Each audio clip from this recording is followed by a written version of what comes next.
My name is Anna. I've been with Creatio for 10 years.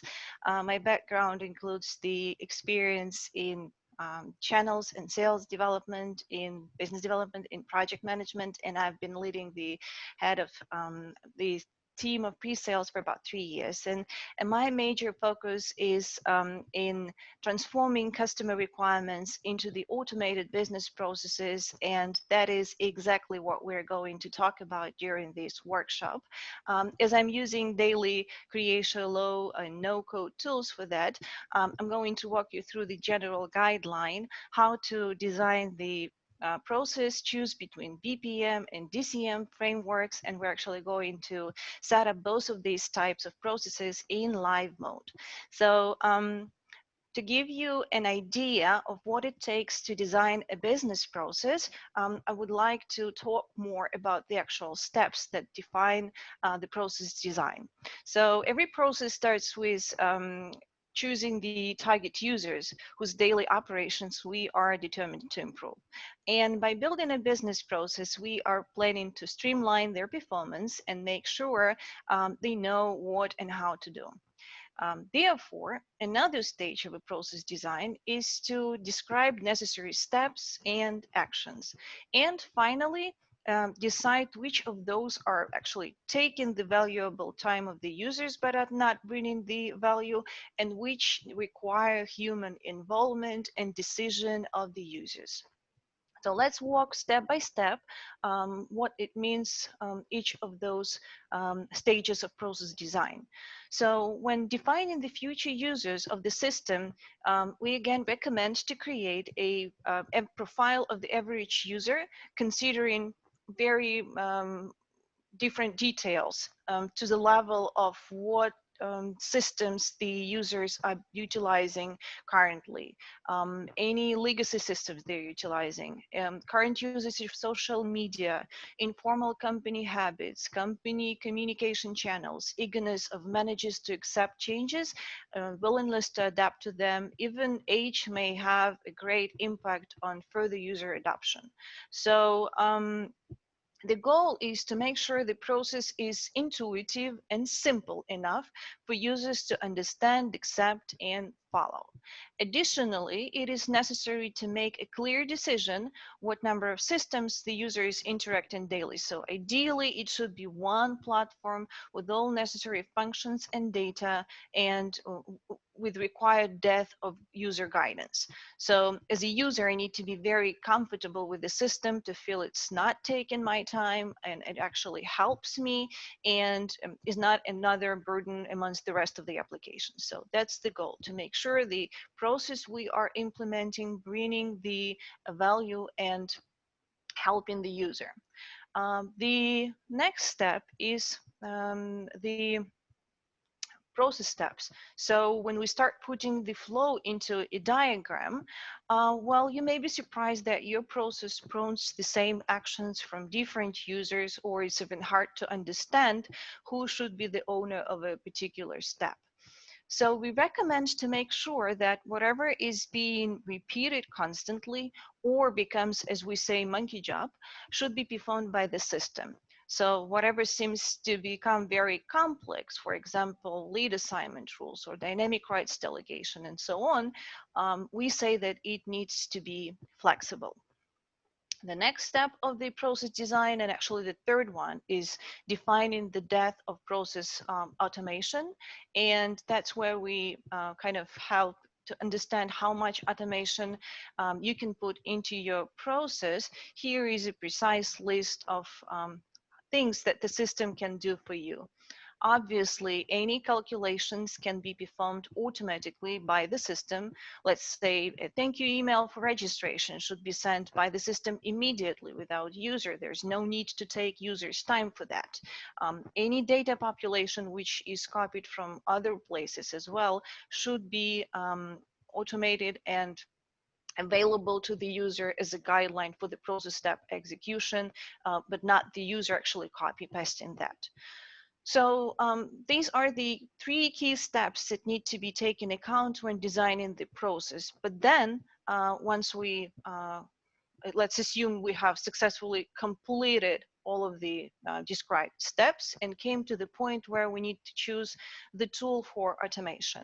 And Creatio itself, as a low no-code platform, gives you a choice of process frameworks for flow design, BPM and DCM, which is business process management and dynamic case management. So let's talk about the difference in these approaches. There, again, I kind of tend to limit all of the steps and stages to 3 because that's easier to remember and understand. So there are 3 key differentiators that qualify the preferable framework for your process.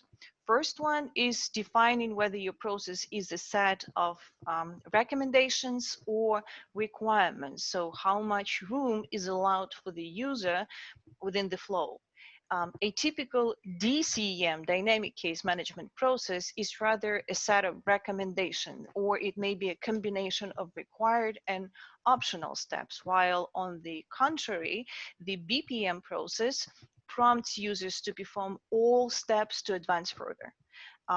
Second, the ratio of human actions required within the flow compared to system actions, which means that BPM processes are the types of the processes that can be executed solely by the system without user intervention, and DCM processes are the ones processed by users, and it's a user decision on what path to choose to move down the flow.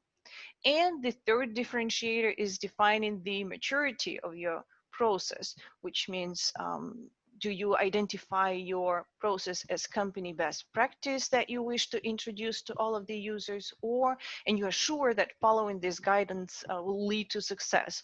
Well, in this case, of course, it's a BPM process, while when you just came to the point where a process has been recently formalized, it needs some time for adoption and tuning before it actually becomes the best practice. Then in such case, we recommend to start with DCM and transform it to BPM once you consider such transformation reasonable. So let's do a quick checklist of BPM and DCM processes. So this is kind of a test for yourself to understand whether the process you are going to implement is BPM or DCM. And the first question that you need to respond to is, do you have detailed and up-to-date documentation such as user guides, instructions, or any other written documentation that clearly describes your processes? Well, if yes, then most likely these are your best practices. If not, then this is something that is going to take that learning curve. Next, does your process require a strict sequence? So do you allow to advance to the next stage only upon particular result of a previous step? And then how many process steps cannot be skipped before transition to the next step or stage? And then how many or what is the depth of your process automation? Can you say that more than 50% of process steps should be performed by the system? And it's quite simple. If you mark the majority of these answers as yes, then it's a BPM choice. Well, obviously, if you say no, then you should be probably using the DCM framework, which gives much more flexibility to your existing process as it is. Let's talk more about the practical side of the process automation and talk about the examples and how we differentiate the examples of actual processes. Do we consider them BPM and DCM? And again, this is just a guideline, obviously. This is not the strict division. It all depends on the company process. But overall, let's take example of good fits for understanding whether a process is BPM or DCM. So the first one is discount approval. I would characterize such process as a very strict flow with defined steps followed in sequence. On the other hand, if we take customer onboarding process, then for majority of companies, it's quite a flexible flow where user can define the types and frequency of touch points with the customers to ensure achievement of onboarding milestones. So, for example, activation of additional service. Again, outbound campaign for contact center agents is a simple choice of next steps, either successful appointment of the meeting, the customer could not be reached, or call later. I would say, again, it's a very simplistic and straightforward flow. On the other hand, let's say opportunity management and lead management processes are much advanced processes with different stages and set of recommended, required, and optional steps.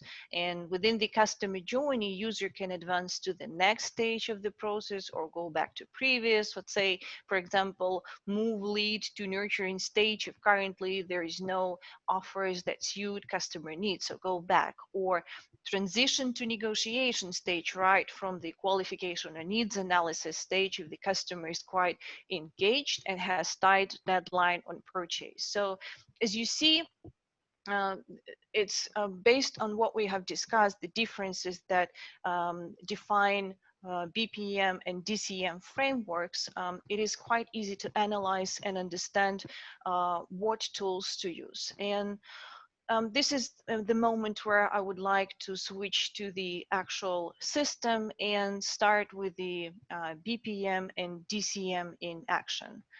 If you have any questions, you're welcome to post them in chat. Let's switch to our system. So as I'm going to create a couple of processes. One will be a process of BPM and the other one will be DCM. I will keep those quite neutral to make sure that we don't create some complex process so it's easy to understand. So I'm going to, let's take an example. So I'm going to create two approval processes. One will be the process of approval of a contract, which we can consider as dynamic process, and then dynamic case management framework. And then I'm going to create a business process, which is for discount approval, which goes beyond 50%. And as such discount approval process is quite straightforward and strict, so we're going to use the BPM framework for that purposes. In Creatio, every section, every place in the system where you need to create the dynamic case is available through section cases, and that's what I'm going to open and start designing the DCM flow. Before I do that, I'll give a quick guidance on what we mean by the DCM process. So let me open.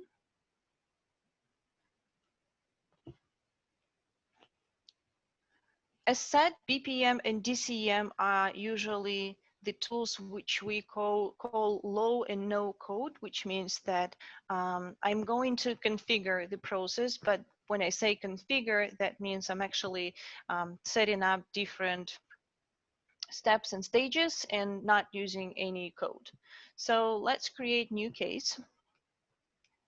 And that's where we are going to define stages of the contract and any approvals that are required.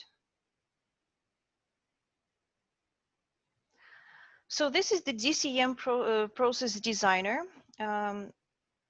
The process defines the stages that our contract is going to go through. Our contract has certain statuses, and the statuses that we have populated in system are draft, to be signed, signed and canceled. So we are going to put these statuses into the sequence. So assuming that the first step that we start with in a contract preparation would be drafting. The next one would be the probably to be signed. Next stage that we are going to follow is signed.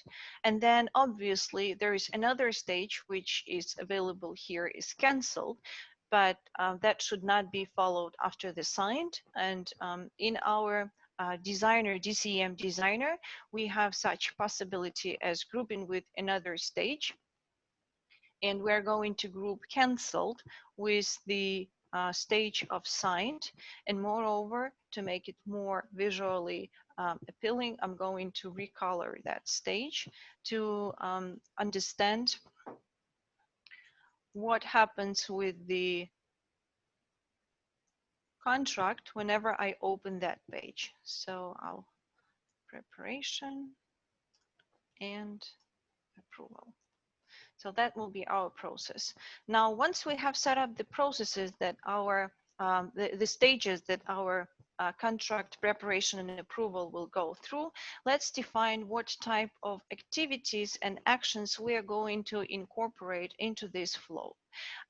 The DCM designer provides a number of different stages or actions, activities that the user can perform within the system. And let's start with the first one, where we would say that there needs to be a task, and we need to request customer details for the contract.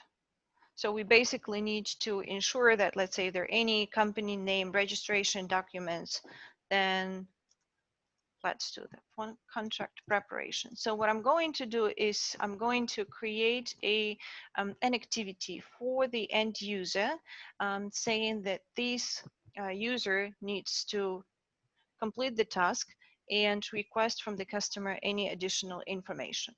Once the user receives that data, we would like to ensure that the user enters that information into the customer profile. So we would say that at this moment, we would like to open a profile of the company for which we are preparing the contract. And that's where we are going to say that we would like to open the account, which is a company we are preparing the contract for. We would like to open that in editing mode to add additional details. And we are going to open the exact record from the contract. So only the profile, the page of the company versus which this contract is registered in the system. And we are going to give a hint for the user, fill in missing data. Once that's done, before we are allowing to sign that document, most likely we would like to send an approval for the financial department or sales department, where we would say that approval required. And we're going to define that this approval, the approver, currently I'm going to put myself to be able to approve that contract, but this can be any role within the system, or approval may be delegated, or there can be an email notifying the approver and as well the person who requested the approval upon the result. So we configured this step. Now let's do some additional steps under the stage of to be signed. And here we would like to make sure that the user attaches e-copy of the signed contract. And again, we would like to say that the user needs to perform this activity. It should be connected to the contract, and this is the step that is connected to the stage of to be signed. Again, if I made certain mistake within the process, I can using drag and drop move these steps across the stages. But let's do for the moment, what we did, we defined that our contract is going to go through the statuses of draft, to be signed, signed, or canceled. And as well, we have populated a number of activities associated with each step.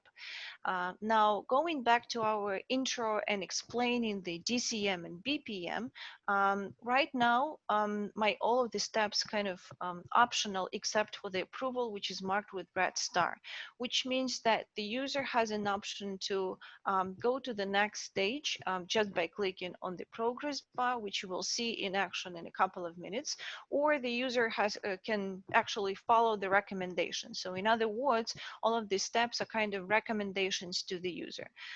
Let's add more of the automation. So when we talked about the death of automation, this is what I meant, what we can do. So first of all, we are going to leave the step of request customer details as optional, but then we would like to make sure that the user adds customer details for the profile, and this activity should be scheduled not at the beginning of the stage, but after the previous step is complete. By previous step is the one that is above the adding customer details.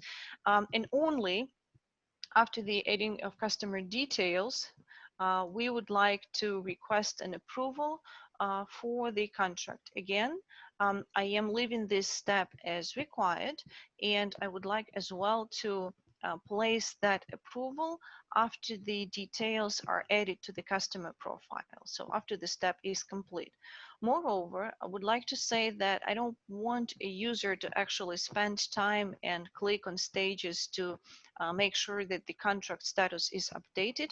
I would like to do the system to do that on behalf of the user.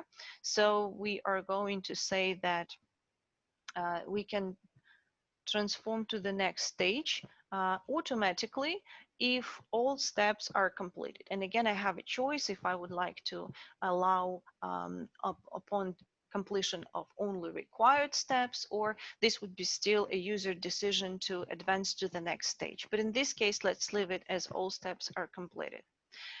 Also, I would like to make sure that the e-copy of the contract is attached to the system, and I would like to make this as the required step. Also, if the approval is granted, I would like to do some automatic transition upon the approval result. So if the result is positive, then we are going to put the contract into the stage of to be signed. If the approval is negative, then let's say for this purpose, we're going just for the purpose of this workshop and demo session, we're going to put it as canceled. So let's say we may consider that we almost complete with the process design. Again, after to be signed and after the,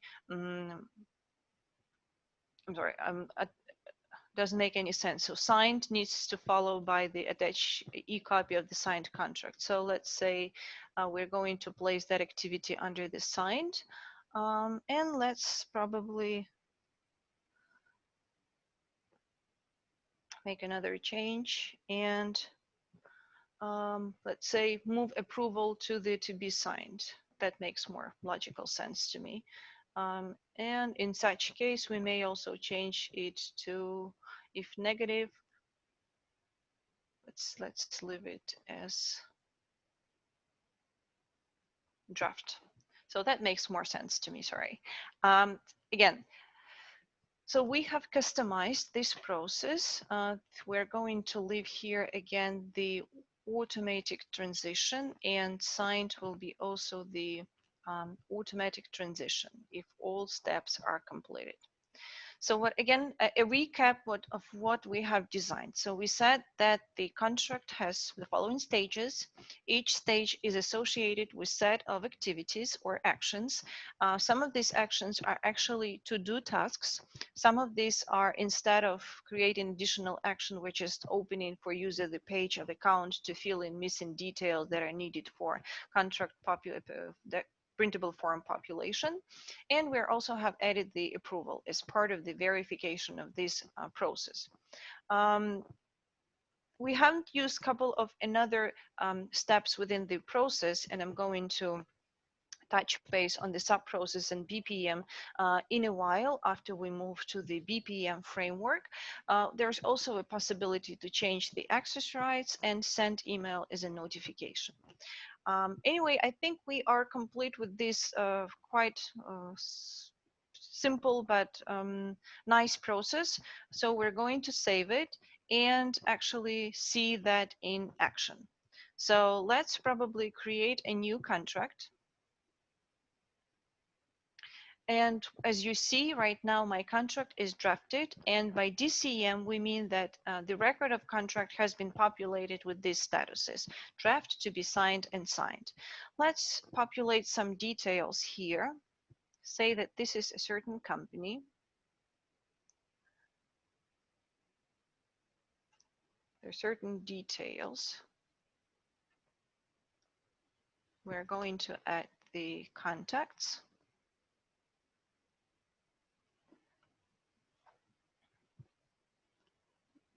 And some of the data. So let's save that.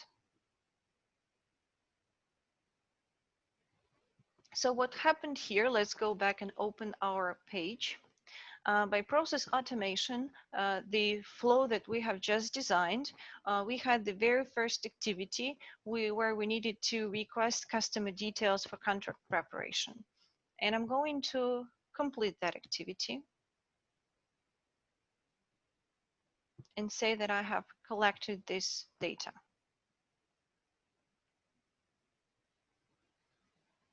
So as you see, the system has populated my next task, which is add customer details to profile.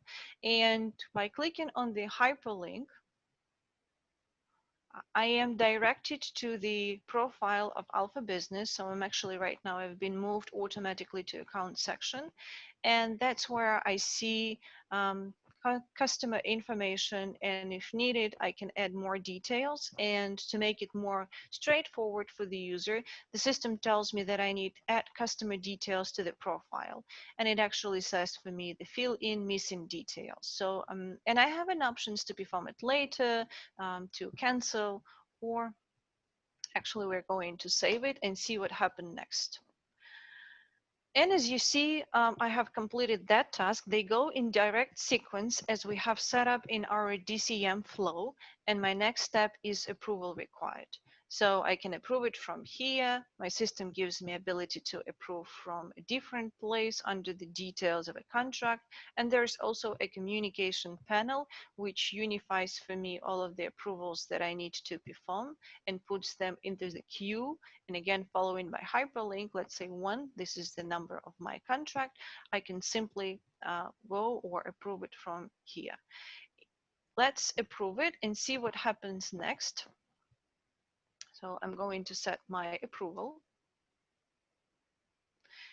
So I gave it as approval as positive result, and the system now has prompted me to attach the copy of the contract to the attachments and notes. And I can try to skip that activity. Let's say I want to manually move to signed, or I can do that from canceled, or I can go back to be signed and again do the approval or attach the copy. And I'm not able to switch to signed because it is restricted to me due to the fact that we said this activity is required. It's not optional, and I have to do that in any case. So I'm going to complete it.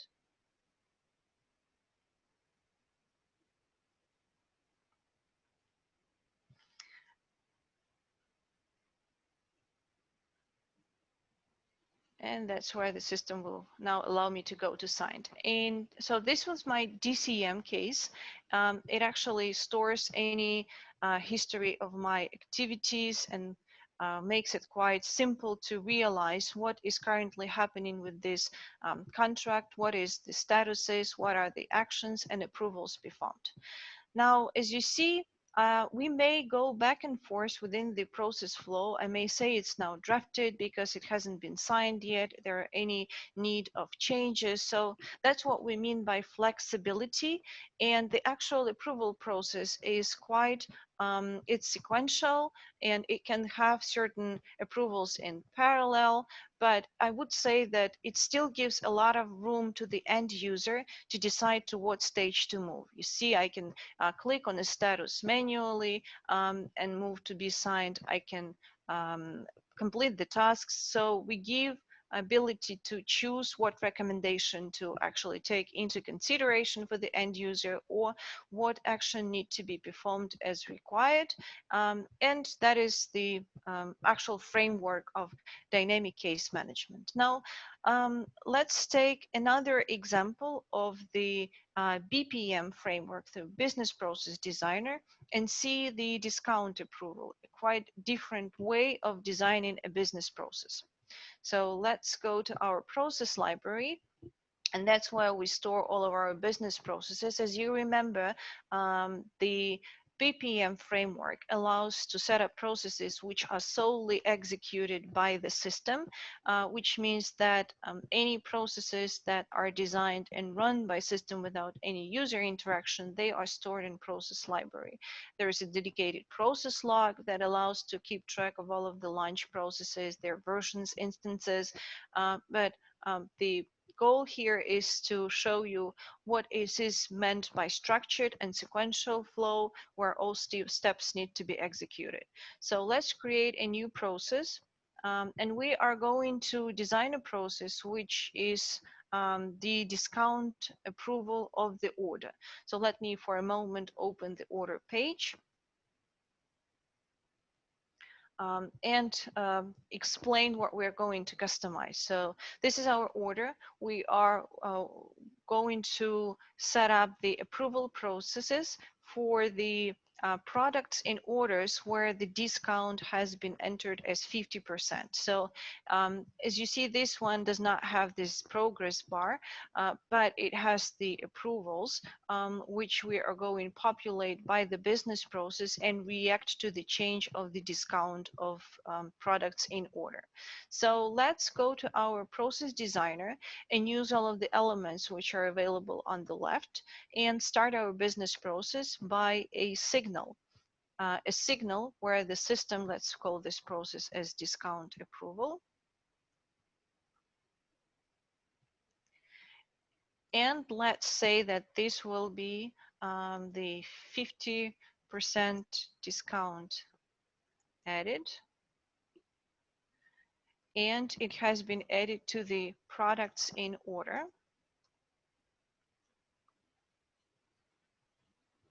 And we have modified the record. So we have entered the discount in a particular field.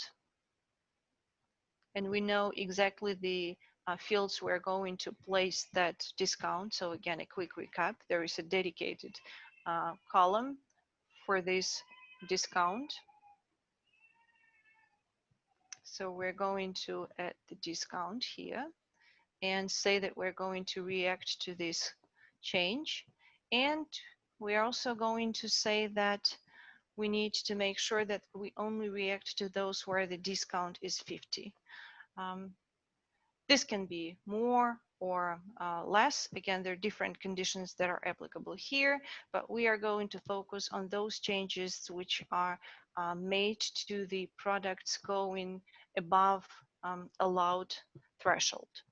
Next thing that we're going to do is there are a lot of system elements, and that's what we meant by when explanation when the system can do a lot of actions solely by itself without any user interaction.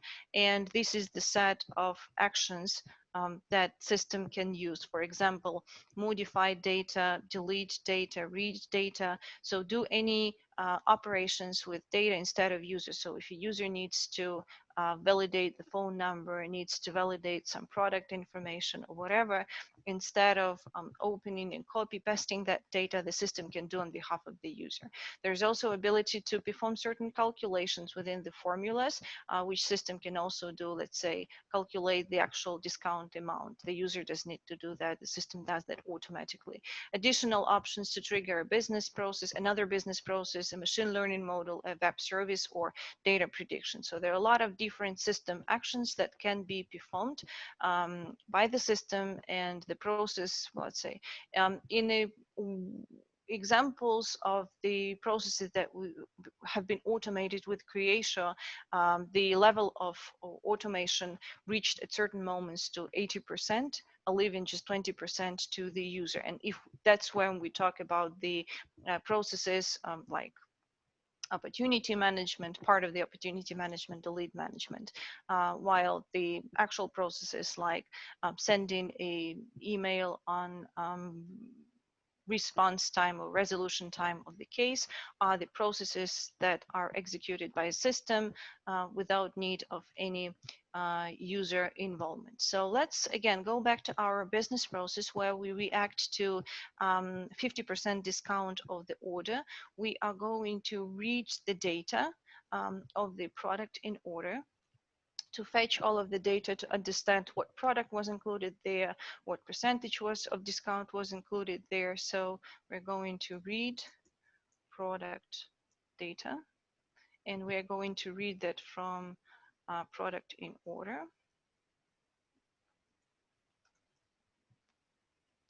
And we are going to read that from exactly a particular record that initiated this process. So we read the product data. Now we would like to perform the approval not on the level of product, but on the level of the order. So I'm going to also read the order data. And I'm going to read that from order, where order is the one that has been linked to the product. And now I'm going to add two approvals, and that's where I'm going to use the gateway, which can add two approvals at a moment. And the complexity of this process is we would like to ensure that we would be waiting for two approvals before the order can be changed to confirmed or declined. So that's where we're going to include the gateway, a parallel gateway, which will allow me to add two approvals simultaneously. And that's where, again, I'm going to drag here an approval.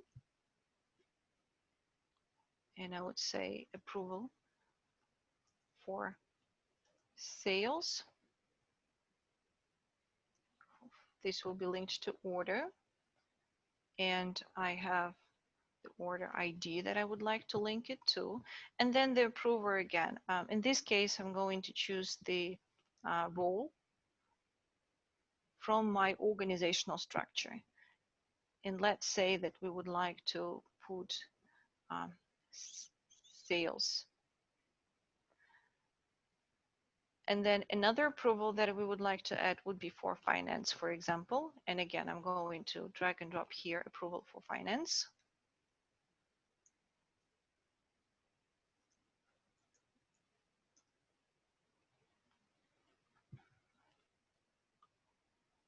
This will be the order that we have connected that previously, and approval will be again the role, but in this case I'm going to choose finance.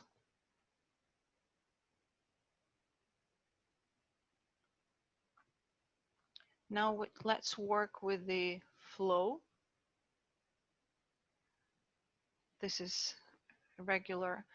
There are different types of transition flows. This one is just a regular that goes directly to the next step, while there are also conditional steps and default steps, and I'm going to explain that also in a moment. So what we're going to do, we're going to add another gateway here, which will be inclusive. Meaning that this gateway will be waiting for these two approvals.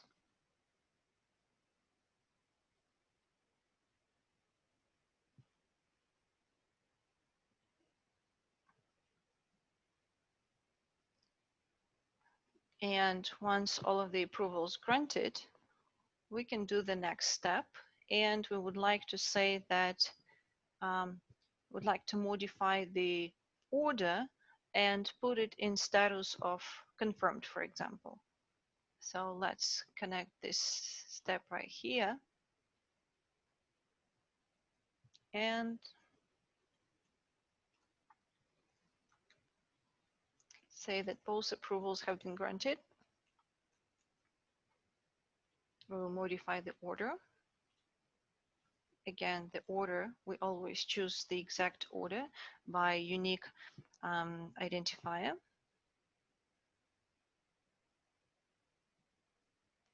And we're going to modify the status of the order.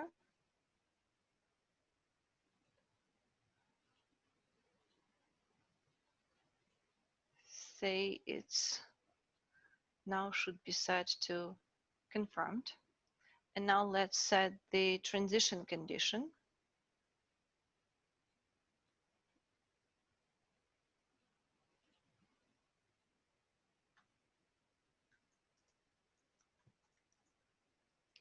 To confirmed.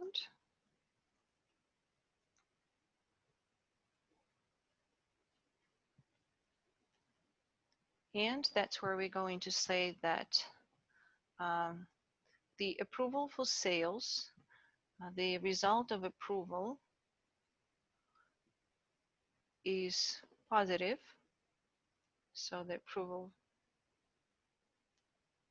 result is positive, and as well the approval for finance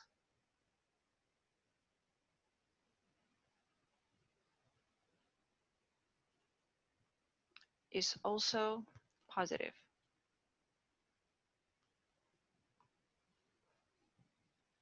So here we check if both of the approvals are positive, and only afterwards we decide that we now can change the order to the confirmed status. On the other hand, there may be a different outcome. For example, the any of the sales or finance have given the negative result. So if any of this is negative, then the order needs to be put into a different stage, let's say rework. So again, let's add another data modification element, which will again, I can do even that simpler. I can do a copy. I'm going to copy this step and just paste it. And I'll say order to rework. And that's where I'm going to choose a different status.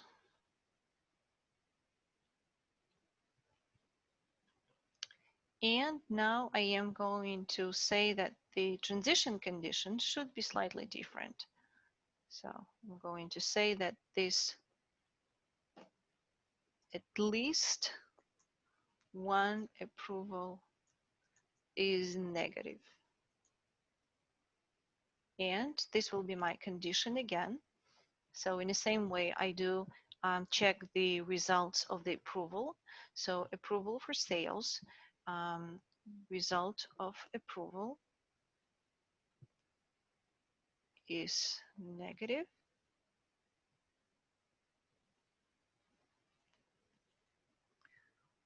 Or the finance says the result is as well negative. So I used a different combination here, which means it's or. So we're going to set the order to rework and then complete our process. So the difference between the BPM process that we have designed now and the DCM process, that this one has certain parallel approval, and it needs to wait until both approvals are granted. So the logic itself is slightly complex, and it's quite strict. The discount of such high level threshold of 50% should always go for approval, and that's where we decided to choose the BPM framework. And now let's save this process and see how that works in action. So let me log in again. resume my session and go to the orders and actually change any of the order and see how the approval is populated. So let's go to the orders.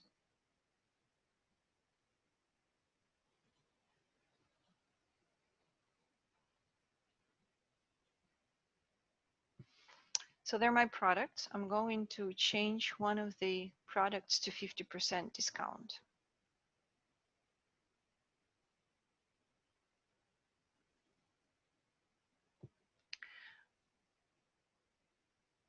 So I have switched to the approvals view, and now I see that there are two approvals that have been issued to finance and sales department. Obviously, this can be head of sales department, this can be finance team lead or whatever, a role that may be assigned to a couple of users, making the approvals quite flexible and given capability to delegate it to other people. Anyway, in this case, we have the approvals for two different roles within the system. And let's go on and set both of them to the positive and see what happens. So I'm going to approve one of the um, approvals. Now it's positive. The other one is not set. And as you see, the status still is in progress. And I'm going to, again, go to the, because I'm a system administrator of the system, I'm able to perform such approvals on behalf of the other user roles. That's why I don't want to get you confused, but this is why I'm able to approve those. So even I'm not a finance and sales department, but the focus is to show you the flexibility on automation of that process. Now, I'll go again and approve the other remaining approval. And as you see, the status of the order has been changed to confirmed. Now let's go back and, for example, choose another order. And again, say that we would like also to give here the 50% discount.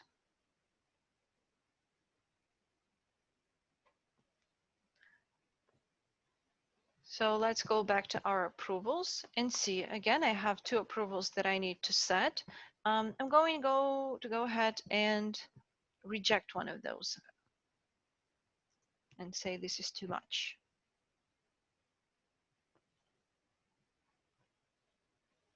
And as you see, the other approval got automatically canceled, and the flow is now has changed my order status to rework. Again, I can rework that order. Let's say we're going to set it again to 0. And let's say we did something and we're now able to grant that 50% discount. Let's go again to my approvals. And again, there are two approvals that have been populated versus this order. And I can, the same way, I'm going to approve. And I'm going to approve the other one. And again, my process has changed the flow to confirmed. So this is the way we are designing the processes, the BPM and DCM. I hope that gives you kind of an understanding what is the difference and what are the capabilities of different frameworks and what kind of complexity the processes provide to the end user. Again, a quick recap of what we did. We have customized the contract preparation and approval. Sorry, I gave it a different name. Contract preparation and approval process using the DCM framework, and then we also created the discount approval process using the BPM framework.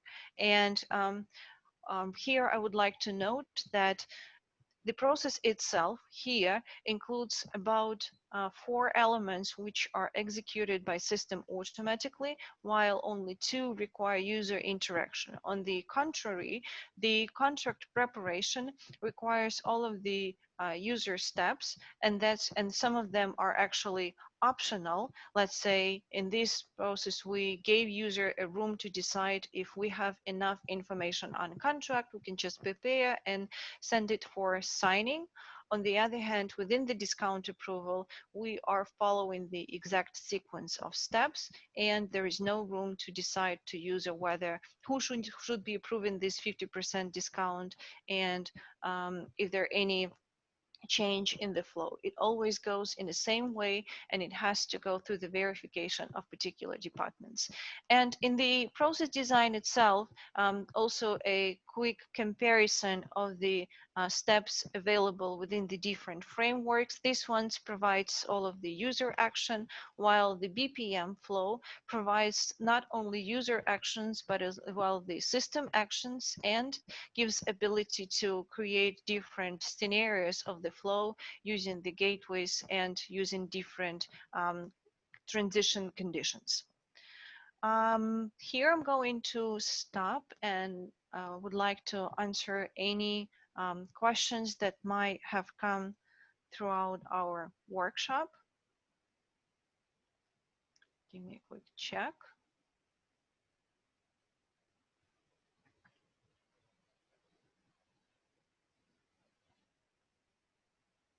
Okay, there is a couple of questions. Let me read and view.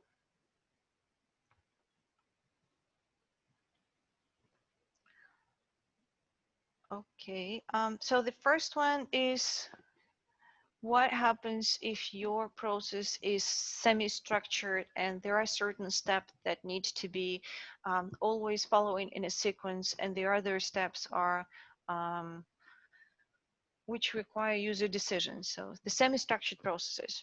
So what here we suggest is, we suggest to combine the BPM and DCM processes all together.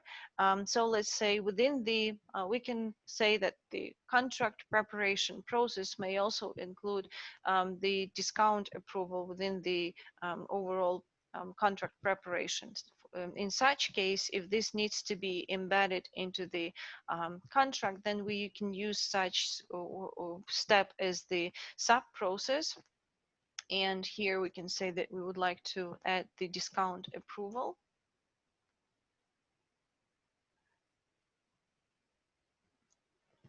And that's where I'm going to say that I would like to choose one of the processes. And here is the process that we have just designed, the discount approval. And that means that we are kind of providing a user ability to move across the stages, but whenever the process reaches the point where the discount of 50% is granted, then the BPM process will be triggered, and the user will have to go through that sequence and step, and there is no possibility to skip those. So again, it's a good combination of the BPM and DCM frameworks, which means that even if you come to the point where you are not fully, let's say, aligned, or you don't have this written documentation that we have spoken about, but there are certain process elements that you know, or certain steps that need to happen in certain sequence. That's how you combine them all together. Let's look into the other questions that we have. So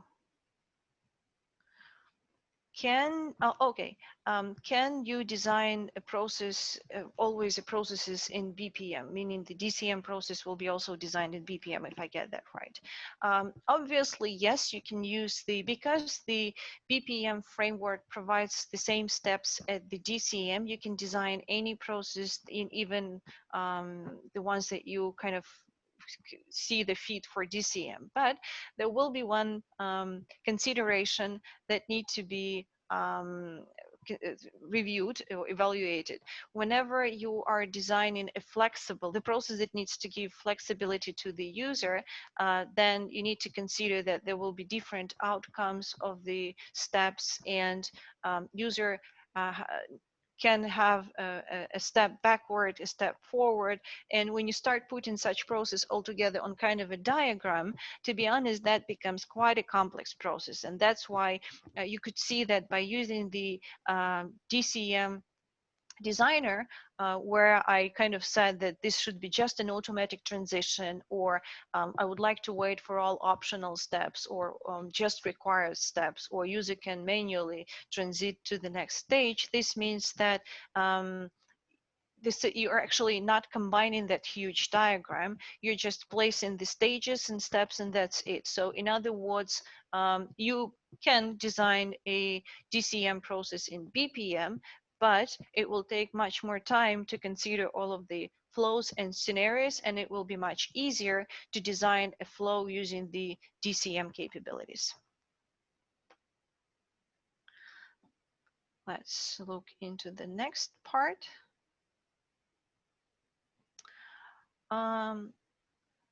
Okay, there's another question on if there is a need to automate a campaign which starts as marketing communication for prospects, and then for those who shown the interest, and then these contacts should be contacted via the actual phone call by contact center agents. And that's a very good question, and thank you for asking.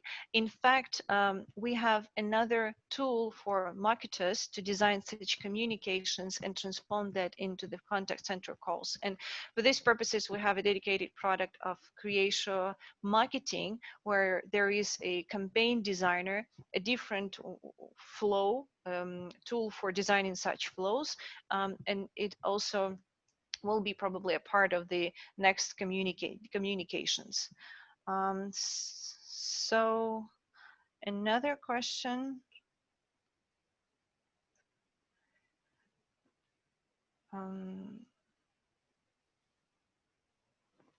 There was a request to talk more about the flows and gateways, and that's where I'm going to again switch to BPM framework and talk more and explain the gateways that we have inside the system and what kind of transitional flows it provides and conditions it can provide to the user.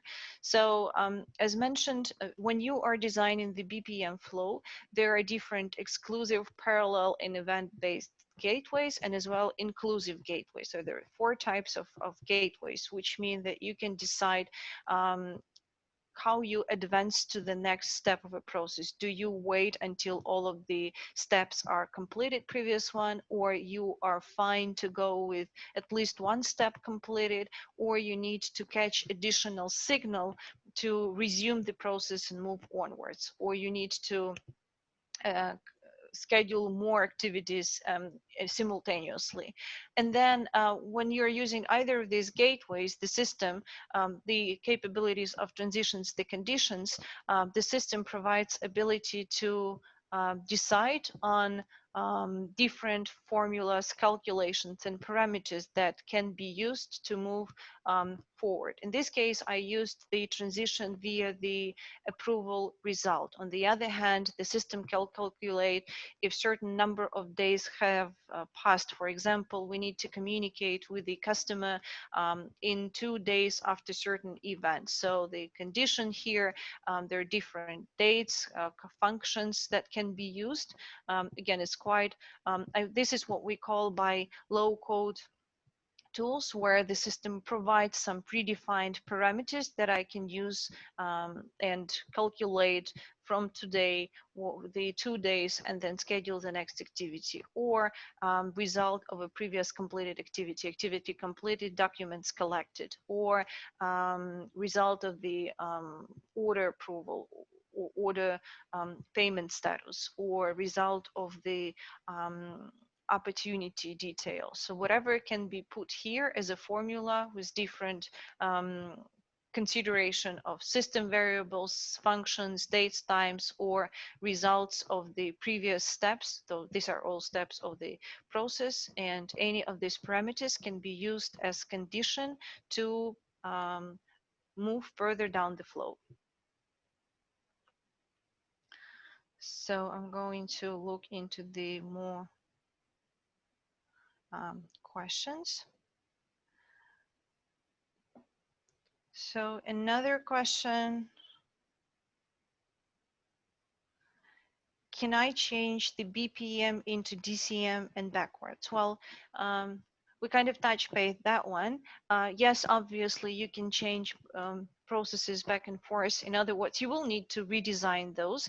But the key point here, and that was one of the recommendations that I highlighted at the beginning, that whenever you don't have a structured flow and you need some time to tune it, you came to the point where you need that flow to be formalized, we recommend to start with the DCM. And because there are certain recommendations within that flow, so let's say, again, give you an example. You may consider that the step of request customer details for contract preparation is required, and users are actually doing that every time they're starting working on the document. But in real life, it may turn out that this is a redundant step and the user does need to do that. On the other hand, some of the advanced or experienced users within the company may do another step of communication, or some additional steps which lead to a better engagement of a customer. So you can reconsider that, collect the statistics of how the process execution happened in past, and consider certain steps that, even though you planned them within the process as requested steps or needed steps, they are always bypassed. There is no need to schedule even such activity. On the other hand, you may need to include some of the activity which is a best practice and make it required. So when you take certain time working with the BPM, with DCM process, and evaluating the how many times the users have performed certain steps, how many times they skipped the stages, which stages they came through, you can come up with a streamlined business process, which can be afterwards designed in BPM, meaning that you can afterwards make that process as the must, as the best practice, as not a recommendation but a requirement to be that need to be followed to be successful. So still, on the other hand, if you start with BPM and you see that the users keep delaying certain steps because they're just confused, or they have too much activities in the system, they consider system to be not very useful, then you can simplify and give them the tool of DCM, which will make it afterwards better for them, more simple, and increase the user adoption. So normally it's a decision that may be taken after certain time frame of using the system. But still, it is always recommended to start with DCM, and then anything that is a best practice and should be successfully followed by the rest, then transform that to BPM flow. So I'm going quickly to check if there are any additional questions.